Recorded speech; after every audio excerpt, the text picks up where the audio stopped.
friends, and welcome to Sleepy Time Tales, a podcast aimed at helping you to get a good night's sleep. Do you find your mind plagued with the stresses of modern life, especially when the lights are out and you're trying to get a restful night? Does your spinning mind keep you awake? Follow my voice down the path towards a good night's rest. Listen to me tell a story that will keep your mind from wandering to your daytime problems. The ones you can't solve right now and will be easier to solve well rested.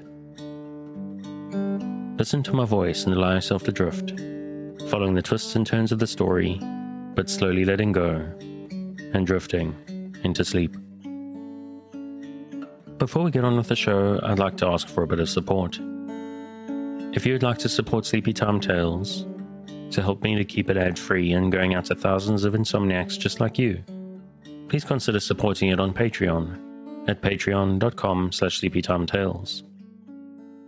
This is a monthly support that not only helps me keep the lights on, but also can get you fun bonuses based on how much you contribute.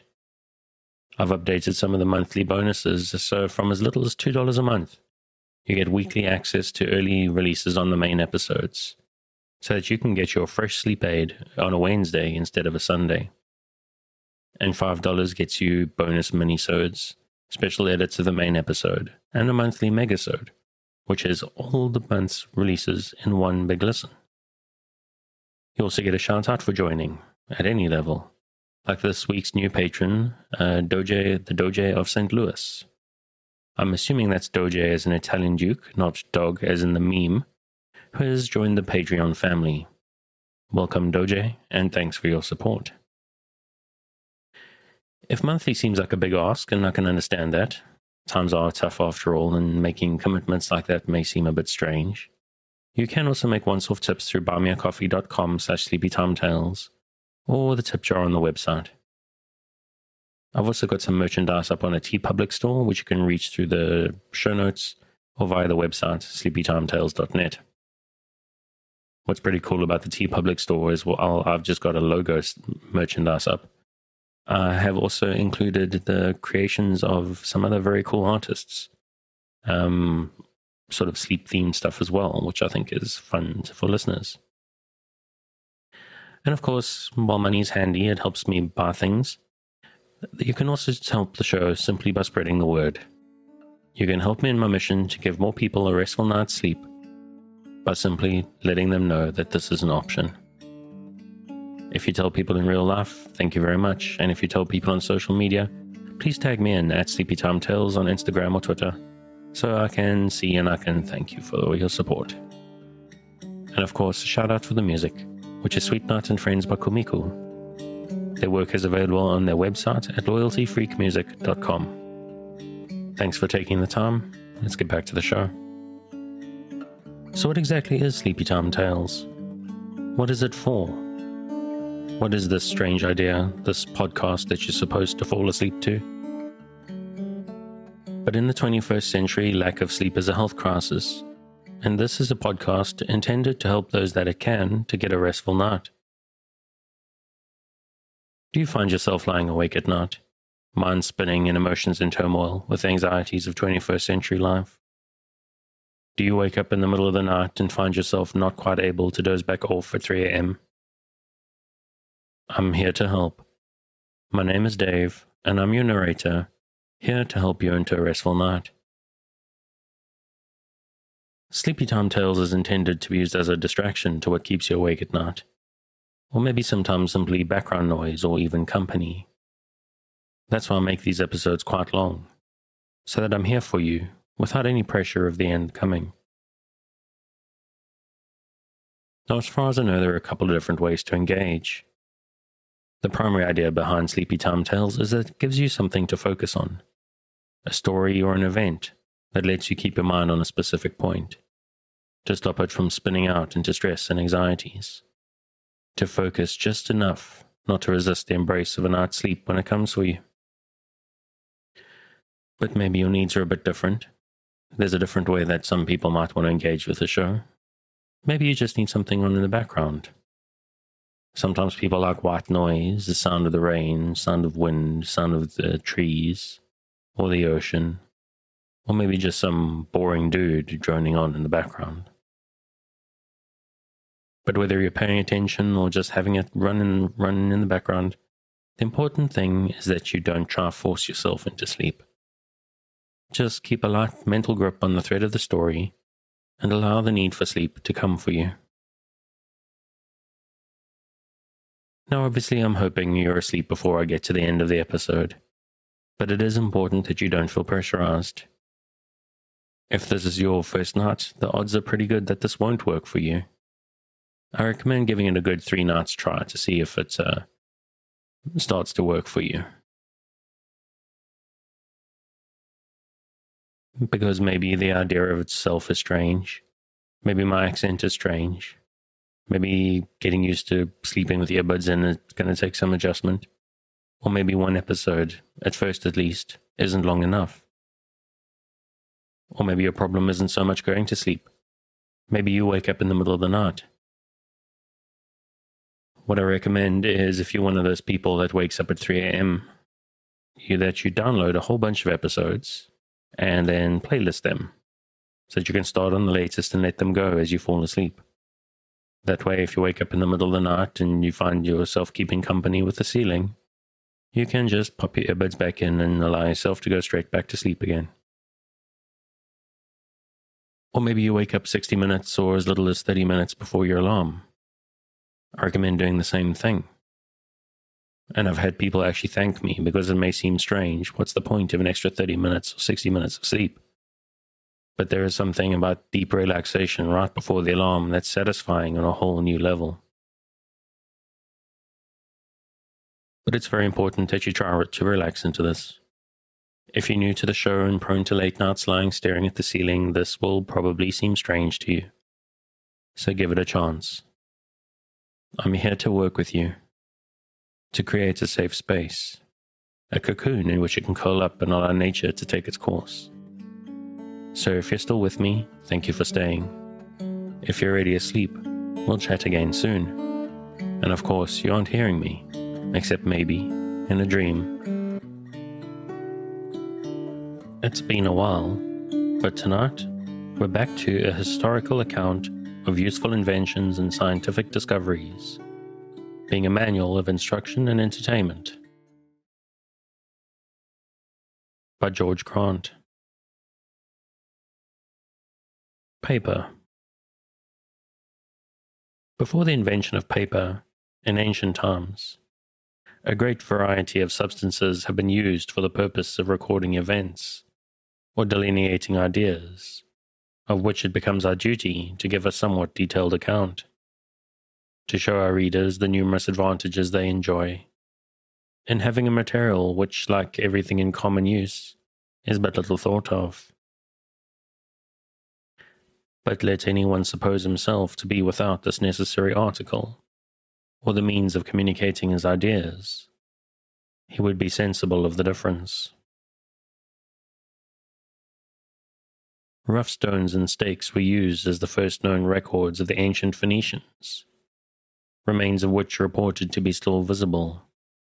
And to confirm this persuasion, certain heaps of stones have been discovered in the environs of Cadiz, which are currently believed to be the remains of those monuments alleged to be made by Hercules, in memory of his famous expedition to the gardens of the Hesperides for the golden fruit, or as others have it, against Spain. It is also stated that the usual mode of recording great events in the north of Asia and Europe was by placing stones of extraordinary size. In aid of this, we have a great variety of instances. Since the scriptural art has been introduced or invented, many materials have been, in a variety of ages and in numerous countries, used for the purpose of recording events to posterity. Characters cut upon rocks, upon tables of stone, upon bark, pieces of wood, written upon skins of fish and animals, palm leaves, besides a great variety of other articles, of which we will only enumerate a few. There is a Bible still preserved, written on palm leaves in the University of Göttingen, containing 5,376 leaves. Another Bible of the same material is at Copenhagen. There was also, in Sir Hans Sloane's collection, more than 20 manuscripts in various languages on the same material. The protocols of the emperors in early times were written upon bark. In the British Museum are many specimens of this substance, also in the Grand Duke's Gallery at Florence. To this mode is supposed to have succeeded the practice of painting letters on linen cloth and cotton. What was the difference in the preparation of that material to the one now employed is not ascertained, but it is considered that some preparation was necessary in order to use that substance. They have been frequently found in the chests or cases containing the Egyptian mummies, very neat characters written on linen. Linen being subject to accidents from becoming mouldy, etc. Asbestos cloth has been occasionally used in small quantities. The accidents to which these species of materials were most of them subject, and linen particularly so, induced man to endeavour to remedy these objects. He accordingly is found to have recourse to the animal creation. In the convent of Dominican monks at Bologna are 2 books of Esdras, written on asses' skins, said to have been written by Esdras himself. The ancient Persians wrote on hides, from which the hair was scraped. The shepherds wrote their songs with thorns upon straps of leather, which they wound around their crooks. The ancient Welsh had a particular manner of writing upon small squared oblongs of wood, which they called billets, which name forms the appellative to numerous of their productions, as the billet of the bard. The Italian kings, Hugo and Lotharis, gave a grant to the Ambrosian church at Milan, written on the skin of a fish. In the Alexandrian library there were the works of Homer, written in golden letters on the skins of animals. In the reign of the Emperor Beliscus, the head and Odyssey of Homer, written in golden letters on the intestines of beasts, 120 feet long, were burned at Constantinople.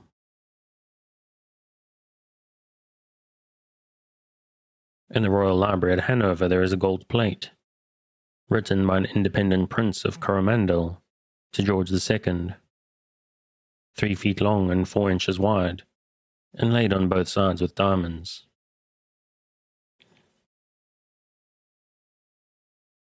At last we have arrived at the period for the introduction of the Egyptian papyrus, a kind of rush of large dimensions, growing in the marshes on the banks of the Nile. This plant is described as growing in swamps to the height of 15 feet. The stalk triangular, of a thickness to be spanned, surrounded near the root by short leaves, stalk naked, has on the top a bush resembling the head with hairs, or long, thin, straight fibers, root brown. The Egyptian papyrus was manufactured into paper from very fine pellicles near its pith, separated by a pin or pointed mussel shell, spread on a table in such form as was required, sprinkled with Nile water. On the first layer, a second layer was laid crosswise to finish the sheet, then pressed, hung to dry, and afterwards polished with a tooth. The Nile water was very carefully used to prevent spots. 20 skins were the greatest number which could be procured from one plant. Those nearest the pith made the finest paper. 20 sheets glued together were called a scapus, but sometimes scapi went to form a volumen. This part of the business was executed by the glutinatories, who resembled our bookbinders. This plant yielded materials for making of 4 sorts of paper. With respect to other substances for the same purpose, there are many, but as most of these have one generic character, being manufactured from the bark of trees, the detail is not here given, as it might not, perhaps, be generally interesting, especially as nothing new appears in this respect. With respect to the paper now in use, Dr. Blair says, the first paper mill, in England we suppose, was erected at Dartford in the year 1588 by a German of the name of Spielmann, from which period we may, perhaps, date its manufacture in this country. It appears, however, that it was known in the East much earlier, it being observed that most of the ancient manuscripts in Arabic and other Oriental languages were written upon cotton paper, and it is thought the Saracens first introduced it to Spain.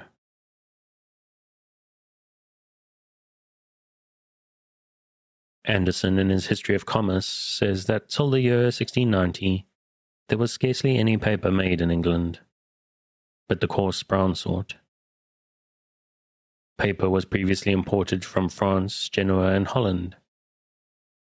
However, the improvement of this article in England, in consequence of the French War, produced a saving to this country of £100,000 annually, which had been paid to France for paper alone. After linen and cotton are so much worn as to be unfit for any other purpose, the several kinds are collected together, and the hard seams and other accumulations which would require much longer time to prepare proper for the general mass than would be consistent with the economy of the whole, those shreds are then separated and thrown away. The different kinds are then collected and kept separate from each other. In such a state of separation they are laid in troughs, which are afterwards filled with water, where they are suffered to remain till a species of fermentation takes place, and the separation of the parts formed by art is not only rendered easy, but also a division may be made of the most minute parts. The separation is then made by machinery. When properly prepared, a sufficient quantity is placed upon a wire frame, or otherwise one formed of cloth. By mechanical pressure, the moisture is extracted, after which the sheets are hung up separately on lines to dry, in a building properly constructed to admit a free circulation of air. Manufacturers of paper originally could only use white rags to make white paper, but Mr. Campbell in 1792 discovered a method of discharging any color from rags by bleaching with oxymuriatic acid gas, for which he obtained a patent. The next considerable improvement which appears to have been made in the manufacture of paper consists in using felt or woolen cloth in conjunction with the wire cloth formerly used, and now of necessity retained, and other processes too voluminous to be inserted here. The only remaining circumstance we have to mention is that in the beginning of the present century there was manufactured in the vicinity of London a very good printing paper made entirely from wheat straw, for which manufacture the inventor obtained a patent. But he did not succeed, we presume, because it is now discontinued. Considerable quantities of paper is now made from straw in France, but it is of a yellow tinge. Paper made from linen is the best. Paper hanging. The desire of man for the gratification of his natural wants being soon satisfied, he yet is wanting. Those artificial wants which arise in the mind, and are the source of his comforts, because their gratification yields him high delight. Having built him a house to shelter himself from the exigencies of the weather, to enlarge the sphere of his pleasures, he is desirous to ornament it, and because he cannot, perhaps, construct his house of silver, gold, or costly stones, he endeavors at least to have an imitation. Gilding, lacquering, painting, or staining is substituted. This idea we will presume to have given origin to every species of decorative ornament in the construction of houses, and among the rest to paper hanging, which is carried on to a greater extent in this country than in any former period. The ancient Greeks, according to Archbishop Potter, constructed not only their arms, but also their houses, occasionally of brass, whilst the Romans frequently gilt theirs. They often covered them with costly casings or veneers, sometimes with precious stones. Since they went to such great cost to ornament the outside of their habitations, we need not wonder that they spared no expense in endeavouring to ornament them within. These people, however, who could not procure these extravagancies in reality, thought they would at least have the nearest imitation of them. Accordingly, they had recourse sometimes to veneers of those substances.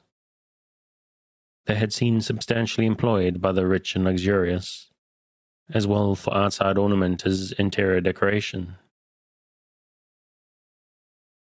Those who could not afford this had recourse to pigments in the graphic art. For this purpose, the ingenuity of man was employed to devise various modes of ornament and decoration.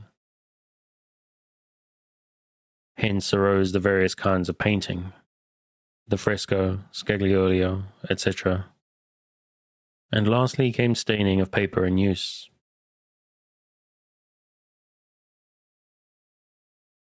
To enumerate the various kinds of this might be attended with very little benefit, because the principle of all is nearly the same. However, it has been remarked that three kinds are deserving of notice. The first and plainest is that which has on it figures, drawn and painted with one or more colours, consisting only of painted paper. The second contains a woolly stuff, dyed of various tints, and made to adhere to the paper, in certain forms, by glutinous matter. The third is a species of paper covered with metallic dust. There are other papers used for hangings which contain a representation of many kinds of stones, of which we understand there is a large manufactory in Leipzig. There is also a species of velvet paper, a paper covered with sham plush, or wool dyed and cut short, and made to adhere to the paper by some kind of cement, said to have been the invention of an Englishman, of the name of Jerome Lanier, in the reign of Charles I, for which he received a patent. In the specification it is stated that he had found an art and mystery for affixing wool, silk, and other materials, upon linen, cotton, leather, and other substances, with oil, size, and cements, so as to make them useful and serviceable for hangings and other purposes, which he called Londrindina. And he said it was his own invention and formerly used within this realm. However, it appears that this invention of Lanier was afterwards disputed by a Frenchman of the name of Thiers, who said it was the production of a countryman of his named Francois, who, he stated, had made such before 1620, and supported his assertion by producing patterns, and the wooden blocks with which it was printed, with the dates inscribed upon them. The son of Francois, it appeared, followed his father's business, at Rouen for more than 50 years, where he died in 1748. Some of his workmen are said to have left him and gone to the Netherlands, Germany, and other places where they sold their art. It appears that Nemetz ascribes the invention of waxcloth hangings, with wool chopped and beat fine, to a Frenchman named Andran, who he says in the beginning of the last century was an excellent painter in arabesque and grotesque figures, and inspector of the Palace of the Luxembourg at Paris, in which he had a manufactory of hangings of that kind. It is also stated that a person of the name of Eckhard invented the art of printing, on paper hangings, gold and silver figures, and that he carried on an extensive manufactory for such works. It certainly does appear that the Germans cannot claim the privilege of invention here. but were behind their neighbors in this art. One of the most ingenious of the many new improvements is said to consist in the art of manufacturing paper hangings, by fixing to the substance of the proper metallic dust, commonly called Nuremberg dust, by which it acquires the appearance of various costly metals in a state of fracture, varied with glittering particles of differently formed parts, and receiving the light in every direction, produce certainly a novel effect, which is rich and beautiful, while it is obtained at little expense. The Nuremberg metallic dust is said to have been the invention of an artist of that city, named John Hauch, born in 1595, died in 1670. His descendants have continued its preparation to the present time. It is produced from filings of metals of several descriptions washed well in a strong, lascivious water, then being placed upon a sheet of copper or put upon a strong fire, and continually stirred till the colour is altered. Those of tin by this process acquire every shade of gold colour, with its metallic lustre. Those of copper different shades of flame colour, those of iron or steel a blue or violet, of tin and bismuth mixed a white or bluish white colour. The dust tinged in this manner is then put through a flattening mill, consisting of 2 rollers of the hardest steel, like those used by gold and silver wire drawers. For the greater convenience, a funnel is placed over them. Fringe-covered paper manufactured from this material is called papier avec palette. Its luster is so durable that it is said to continue unaltered for many years, even on the walls of sitting apartments. This metallic dust is an article of commerce being exported from Germany.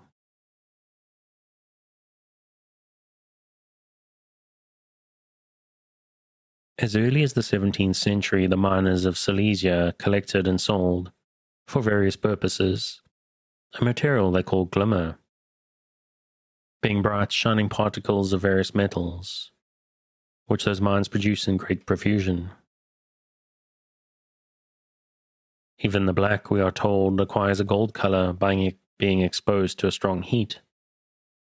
This was manufactured by the Holy Sisters of Liechtenstein into a variety of ornaments. With it they decorated their images, strewing over them a shining kind of talc. The silver-coloured glimmer had not, however, so great a brilliancy or variety as the Nuremberg metallic dust, for which purposes that article has decided superiority. For the various purposes to which these ornaments are to be applied, different adhesive substances should be used. In some cases, glue would have the effect, to be first drawn over the substance. In others, a strong varnish in which wax is dissolved, and for others, various kinds of gums. Those substances being so covered, the dust may be put in a common pepper caster, and applied by sifting it over the substance to be so covered. Different figures may be drawn with a pencil, and the box of dust shook over them, as far as the extent of the lines covered with glue. The dust will only fasten so far as it meets with what produces adhesion. Painting. Its origin is to be traced up to that known source, from whence most of those arts which humanize society and lend a polish to life first had being. Diodorus Siculus speaks of bricks burnt in the fire with various colors, representing the natural appearance of men and animals, which is the first fact upon record. As this occurred during the building of Babylon, it is as remote and original as we are, perhaps, authorized to depend upon. Although it is extremely probable it might be traced to an anterior date, which conclusion, though made from inference alone, we are allowed to suppose must have been the case. As a knowledge of the nature of pigments must first have been ascertained before the Chaldean artists could have been informed what colors would fade, or it would withstand the operation of the enameling process and the intense heat necessary to produce the effect. They must at least have understood the difference between vegetable colors, which they first presented to the senses, and most probably were the first which were used, and those afforded by the mineral kingdom, which alone were proper for the operation they performed. Therefore, the arts of painting and chemistry, we would presume, must have been considerable progress prior to the erection of the Tower of Babel.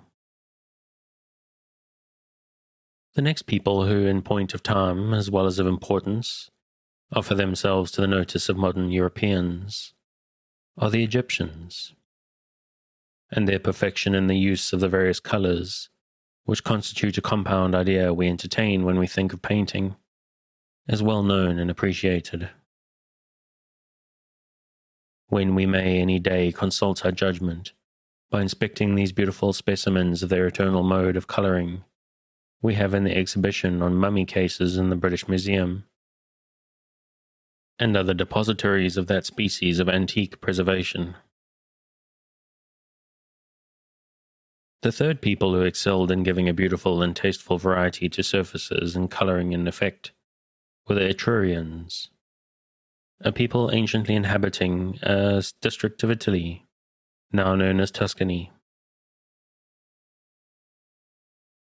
Of the perfection to which they brought the art, we may form an adequate and proper judgment by inspecting those beautiful vases preserved in the Hamiltonian collection in the British Museum, and also in some very curious specimens of ancient painting, procured from the ruins of Herculaneum, collected likewise by Sir William Hamilton. It cannot be doubted that the most distinct societies of men have, after the gratification of their first wants, and when leisure hours permitted the exercise of their ingenious and inventive faculties, invented a great variety of useful and ornamental arts. Therefore there cannot be a question, but various arts of utility as well as ornament have been invented by a great variety of people, who all, agreeably to our prior definitions, are well entitled to this distinct appellation of original inventors. Consequently, in such a case, question must evidently submit to the determination of chronology.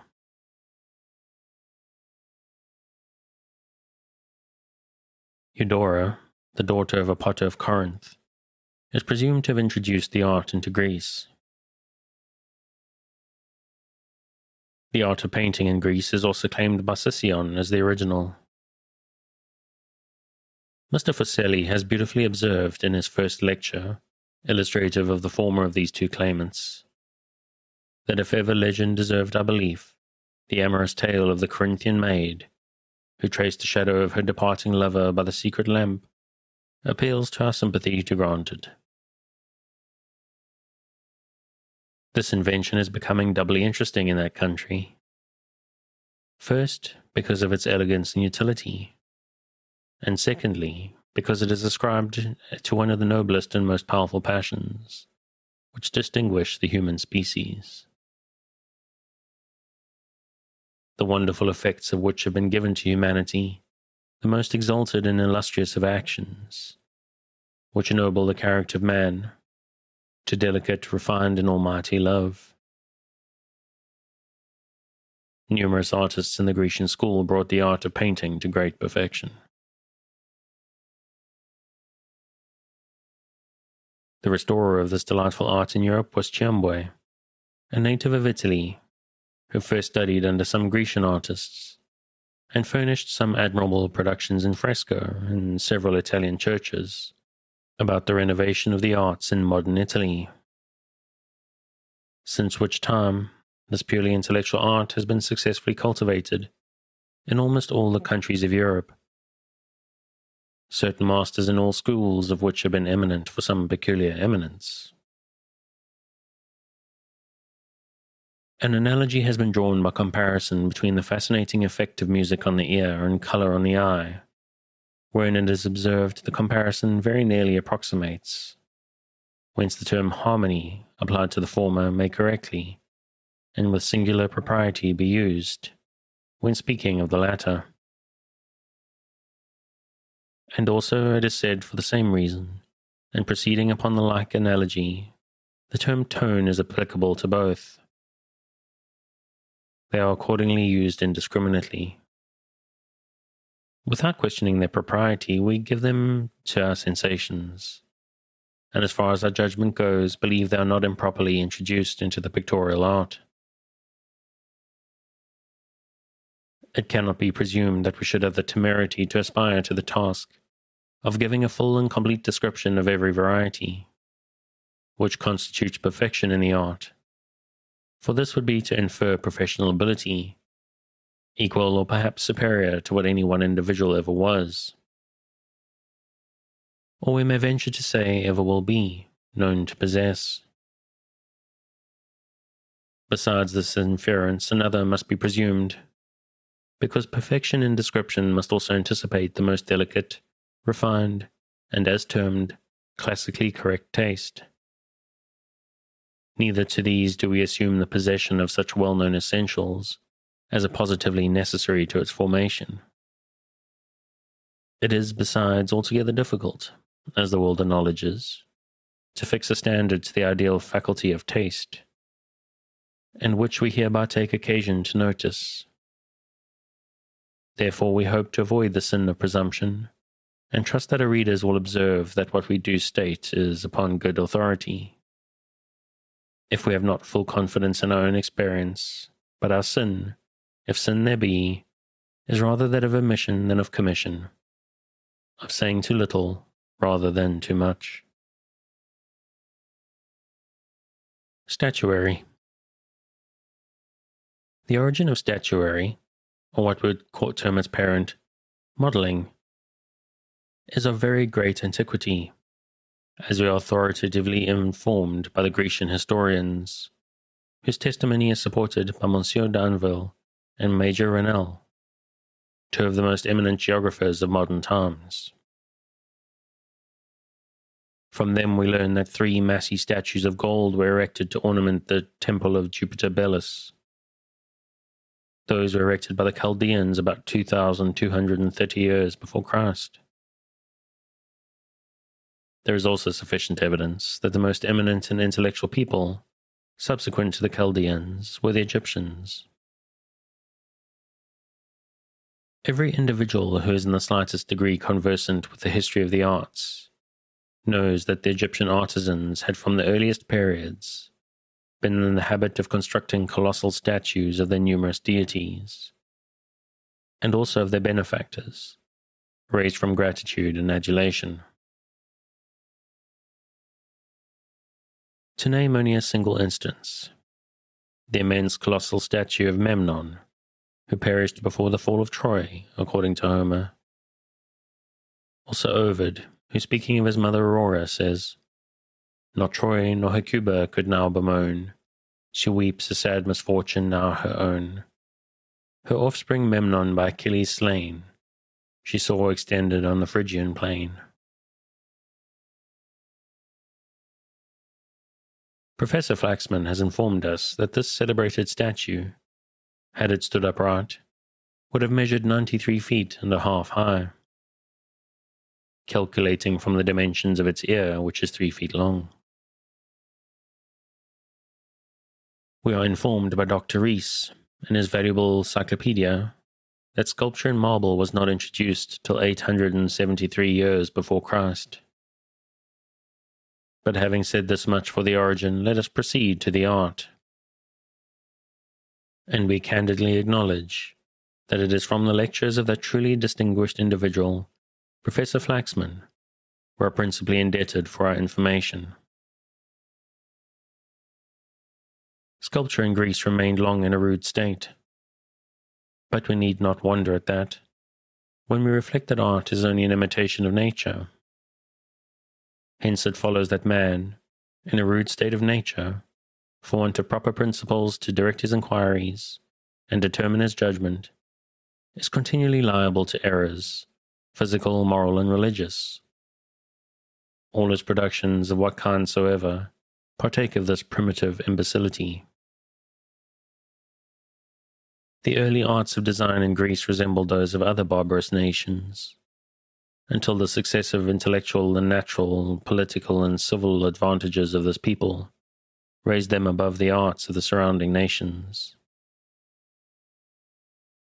The science employed by the Greeks may be traced in anatomy, geometry, mechanics, and perspective. From their earlier authors and coeval monuments, Homer had described the figure with accuracy, but insufficient for general purposes. Of anatomy, Hippocrates was the first who enumerated the bones and wrote a compendious account of the principles of the human figure. He described the shoulders, the curves of the ribs, hips and knees, the characters of the arms and legs, in the same simple manner in which they are represented in the basso relievo of the Parthenon, now in the National Gallery of the British Museum. The ancient artists saw the figure continually exposed in all actions and circumstances, so as to have little occasion for other assistants to perfect their works, and they had also the assistance of casting, drawing, and other subsidiary means.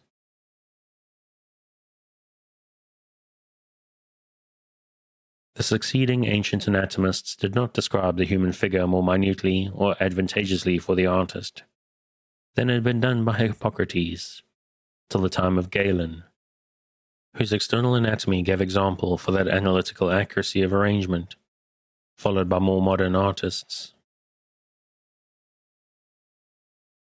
Sculpture, however, profited little from Galen's labors, for the arts of design were in his time in a retrograde motion towards anterior barbarism.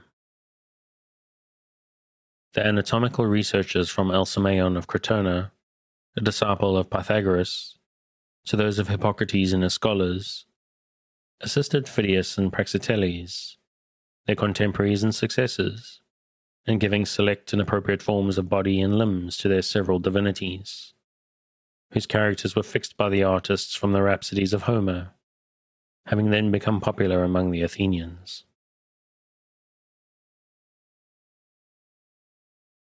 Phidias was the first in this reformation. Minerva, under his hand, became young and beautiful, who had before been harsh and elderly, and Jupiter was awful, as when his nod shook the poles, but benign as when he smiled on his daughter Venus. Apollo and Bacchus then assumed youthful resemblances of their sire, the first more majestic, the latter more feminine, whilst Mercury, as patron of gymnastic exercises, was represented as more robust than his brother. Hercules became gradually more powerful, and the forms of inferior heroes displayed a nearer resemblance to common nature, from which both sentiment and beauty can alone be given to imitative art. The near approach of ancient art to nature, considering their high advance to accuracy of imitation, should likewise encourage the modern to imitate the ancient artists. The moderns now also enjoy superior auxiliary assistance from engraving, printed books, etc., which the ancients did not possess.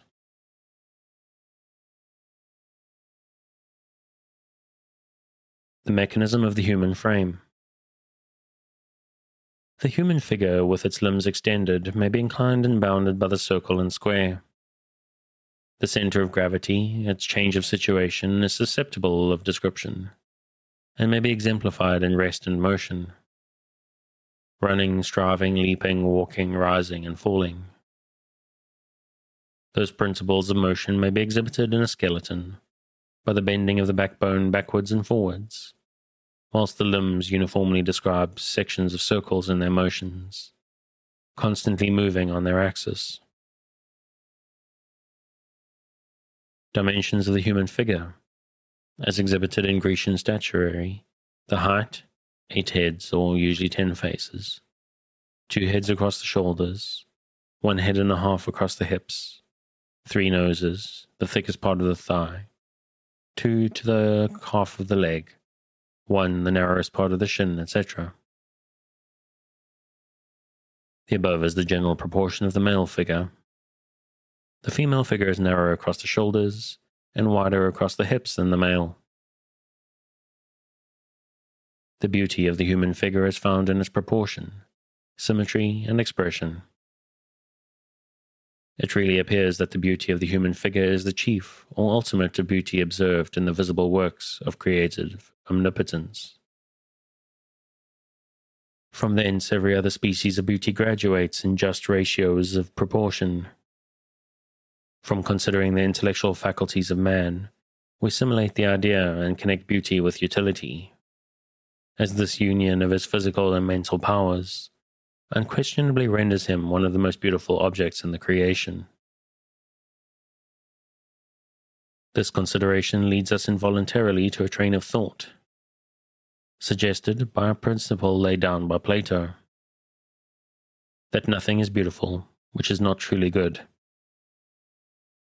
which also induces the following corollary, and which is confirmed by reason and sanctioned by revelation, that perfection of human beauty consists the most virtuous soul in the most healthy and perfect body.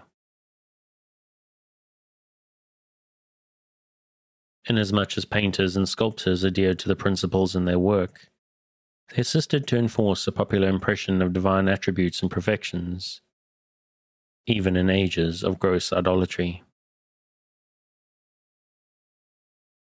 In the highest order of divinities, the energy of intellect was represented above the material accidents of passion and decay.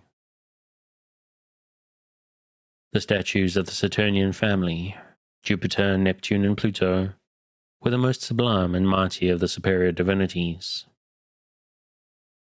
Apollo, Bacchus, and Mercury were youthful resemblances of the Saturnian family, in energetic, delicate, and more athletic beauty.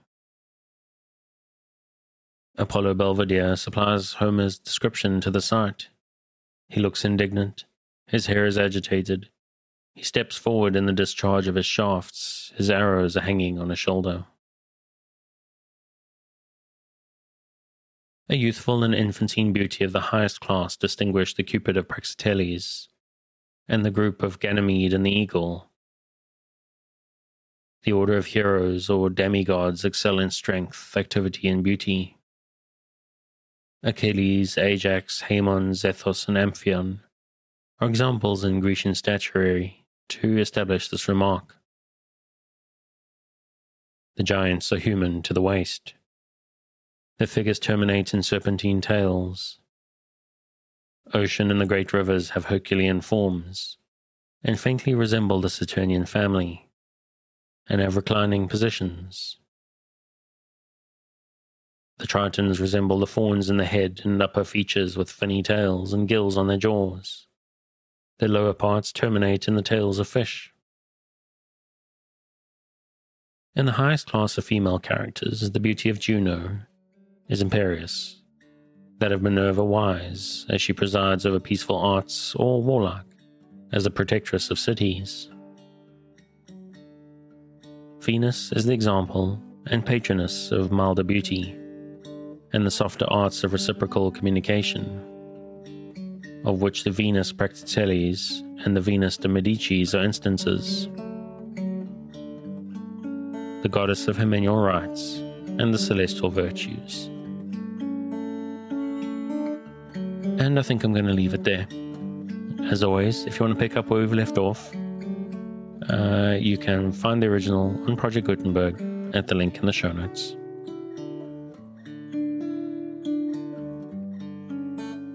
Thanks again for joining me on this episode of Sleepytime Tales, the podcast designed around a bedtime story to help you to get a restful night. New episodes will be released every Sunday night to give you something fresh to help you rest in your new week. But make sure to subscribe in whatever service you use so that you get your new episodes whenever they come out. A reminder that the music for tonight is Sweet Night and Friends by Kumiko. Check out more of their work on their website, which you'll find linked in the show notes. Good night, and sweet dreams.